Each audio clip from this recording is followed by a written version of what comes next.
मतलब आपका कुंडली देखने का पॉइंट ऑफ व्यू क्या होता है? आप कहाँ से शुरुआत करते हैं? सबसे पहले अगर कोई एस्ट्रो आपके पास कोई जातक आता है, अपनी हाँ। कुंडली लेकर आता है, तो आप कहाँ से शुरुआत करते हैं? सबसे पहले जब मैं कुंडली खोलता हूं तो मैं लग्न और लग्नेश को सबसे पहले प्राथमिकता देता अच्छा। हूं।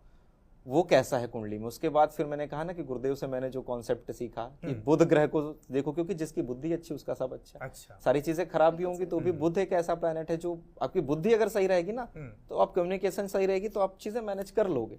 तो फिर मैं पहले तो लग्न लग्नेश देखता हूँ, फिर पंचम नवम एक त्रिकोण, फिर उसके बाद मैं दशम भाव, कर्म भाव और चौथा भाव, ये सारी चीजें देखने के बाद फिर कभी जरूरत पड़ी तो नौमांश और दशमांश भी देख लेता हूँ। अगर इतने में जवाब मिल गया तो ठीक है, फिर महादशाओं के हिसाब से प्रिडिक्शन देते हैं।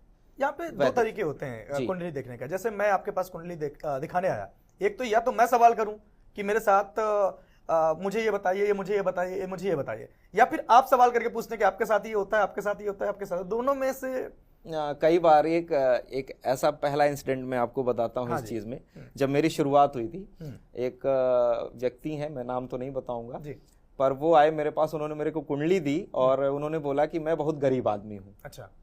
मैं बहुत गरीब आदमी हूँ, मेरे पास कुछ नहीं है। तो मैंने कुंडली देखी और मैं हंसा और मैंने उनसे फोन पे ही कहा कि मैंने कहा ये कुंडली गरीब की हो ही नहीं सकती। अच्छा।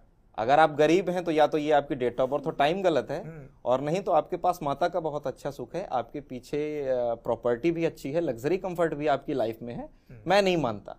एक्चुअली उनकी आदत थी, वो टेस्ट करते थे हर ज्योतिषी को, वो भी मुझे टेस्ट कर रहे थे वो।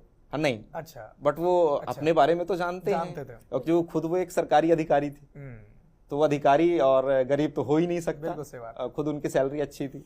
तो फिर उन्होंने यकीन किया, फिर उन्होंने मुझसे जो भी बोला, तो फिर उनको यकीन हुआ मुझ पे कि हाँ ये अच्छा। उन्होंने फिर बताया बाद में ये बात कि हम कई एस्ट्रोलॉजर के पास गए, बोले हम बहुत गरीब हैं, तो उन्होंने बहुत सारे उपाय दे दिए कि मैं गरीब हूँ। तो वैसा ही अब मेरे पास आए तो मैंने डिनाई कर दिया उनकी इस बात का। फिर उन्होंने कई लोगों को मेरा रेफरेंस भी दिया और आगे चल के वो जज भी बने।